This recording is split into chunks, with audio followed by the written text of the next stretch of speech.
What's going on, y'all? It's the Kid J Nolan here. Hey man, I gotta have a quick talk with y'all about this Nicki Minaj. She just dropped a new song last night, Red Ruby da Sleeze. I'm not gonna try to act like I know what the hell this goddamn title means, Red Ruby da Sleeze. It doesn't sound too flattering, but maybe it's something slick. Maybe y'all can tell me what that means in the comments, man. I know Nicki Minaj is referring to herself. She keeps the red wig on. That's like the new look for this new promo she got going on. I don't know if she's supposed to be Red Ruby da Sleeze. Sleeze is definitely where I kind of side-eye the situation, but whatever. My girl played it for me last night. We listened to it. I wasn't all that crazy about it. Number one, I wasn't crazy about the Lumi D beat. I like the Lumi D beat, but I wasn't crazy about it as a re-release, like a new up-to-date version, sampling and interpolating it into something new. Wasn't really excited by that. I seen that she was running promos for it about a week ago.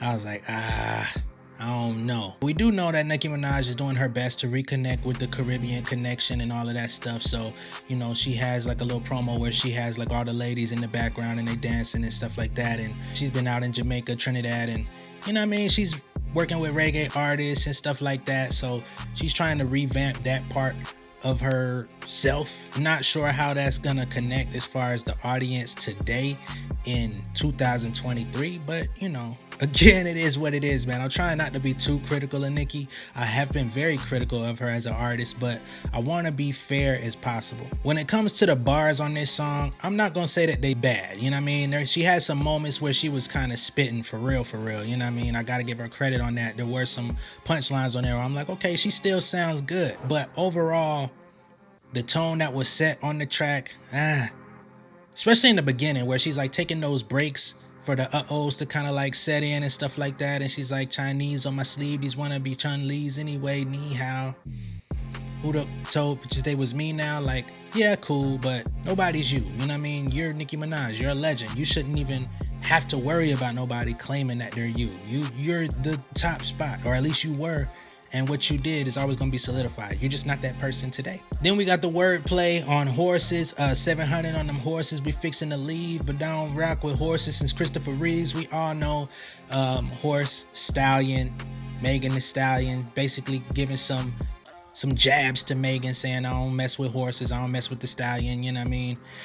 Okay, I ain't gonna lie. I think that they're gonna go toe to toe pretty soon. You know what I mean? They've been playing, they've been tiptoeing, putting little nuggets here and there for people that's really paying attention. There's a lot of people that believe Megan was going at Nicki on thought shit. There's a few songs on that Traumazine album that had some bars where my lady felt like she might have been jabbing at Nicki. But I think if they keep playing like this, they gonna really have to go bar for bar. And I think in the condition that Megan has been in as far as like rap wise, because the raps on Traumazine are not bad. I just didn't care for all the production. I think she can go with Nicki at this point, because Nicki is not in her prime right now. She still got bars. I'm not gonna say she doesn't, but the fluidity in which she delivers her bars, the strategic nature in which she's dropping her disses. You come out with a song like this and you dissing somebody, you kind of took your time to get to it on here, letting the track breathe and then coming back in. And then the first verse was only like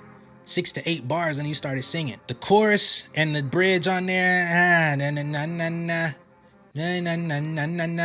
all that, man. To be honest, I like Nicki when she's just barring up. Like Chun-Li was like one of my favorite Nicki Minaj songs that she's put out. Like when she's in that zone and just going bar for bar and just letting the raps do what the raps do, she's at her top. But when she do the na, it's like, bruh, what are we doing?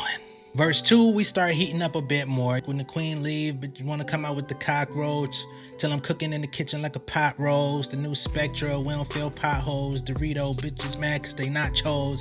Cool, kind of simple, kind of elementary, but it still hits. And you know, it's one of them lines that get people going, so I'm not mad at that. I think there's some Cardi disses in there. All them botch face photos, why would you post those? You know what I'm saying? Cardi was having an issue where she said she was retaining a lot of water in her face, and the fans were saying that she was getting Botox and something like that, but she said she was just like basically having blood pressure issues where she couldn't get the water to drain, you know what I'm saying? And I guess she's gotten that together, but all them botch face photos, why would you post those? That's crazy. So she's definitely taking shots at her primary two nemesis that's out there right now is Cardi and Megan. We already know those beefs are there. There's another horse line in the song. Man, he's so slow. Man, they slower than sloth. 600 horse. How you gonna catch the boss? That's another horse line. You already know what it is. We went through that. So overall, it's not a bad track. Is it a good return to rap after you took a little break after a hit record? No. This feels like a mixtape joint, but we don't even have mixtapes these days, so it just doesn't have the same effect in my perspective, you know what I'm saying? But I am a seasoned rap fan, so for the new rap fans coming up, y'all may see this a little bit differently than me.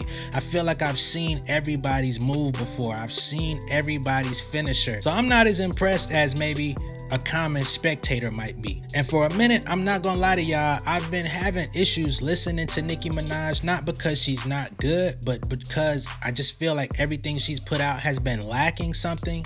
And I finally put my finger on why I'm not connecting with her music. She's like the female Fabulous. Everybody wants to put her in the arena. Oh, the Foxy's, the Kim, female Fab. And there's nothing wrong with Fab. I've been a Fab fan since he first came out, but I've had the same problem with his music over the course of the last 6 to 8 years as well, where it's like Fab still comes with bars, he'll still give you the punchlines, he'll even give you a soul tape or something like that, or it's Freddie vs. Jason with Jadakiss, where it's like he's in a zone and then he taps out and he'll start putting records out that just ain't really hitting. It'll have certain elements where it's like, okay, I'm vibing with this, and then it just won't complete the job. And I feel like Nicki Minaj is in the same space, and I think both of them just lack those solidified teams around them. Back when Fab had Clue and the Triangle Offense, Desert Storm, he had official A&Rs in the industry, he had the Craig Cowmans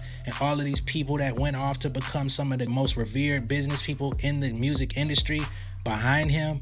He had, you know, the Rockefeller remnants, because he wasn't signed to Rockefeller, but he still got a lot of the benefits of The Rock, being that he was affiliated with Clue, and The Rock basically looked out for them. For a while, he had that structure. He had guidance to where all he had to do was show up and be a dope MC, be a dope rapper, you know what I'm saying? And the rest of the project kind of was molded around what he was able to do, the features, the hooks. But as he got older and as he became a more independent type of artist, you saw the lack of mainstream quality in his music, you know what I'm saying? But he was still trying to capture that vibe, but it just wasn't connecting. I feel like Nicki Minaj is in that same space. I talked about this before when I seen that she was allegedly trying to hire new management. I'm like, you don't need new management. You need a new team in the studio. I'm sure you need new management too. Overall, you need a team of music geniuses around you that can put you in the right space. Why you think Game shined so much when he was with G Unit? You know what I'm saying? And 50 came and basically gave him all the beats from his own album and was like, yo, rock over those. Some of them still got hooks on it, just fill in the bars. You know what I mean? This is not a knock the Game. If he ever sees this, I am a fan, big fan. But at the same time, these are artists that you see when they came in the game and they had a different type of infrastructure around them, the way that they excelled. And when you pull that infrastructure down from below their feet, it's not like they went all the way down to the ground, but it was never hitting at that same level. All you barbs out there, man, I don't want no smoke, but if you come with it, I'm gonna have to fire back, okay? But to be honest, I don't want the smoke. I'm just giving my critique of a song just like I would for anybody else. Let me know what y'all think down below in the comments, man. Be sure to like and share this video. If this is your first time seeing me on YouTube, go ahead and hit that subscribe button, hit the post notification bell for all updates, and I'll see y'all on the next one, all right? Much love and respect, y'all. Stay safe.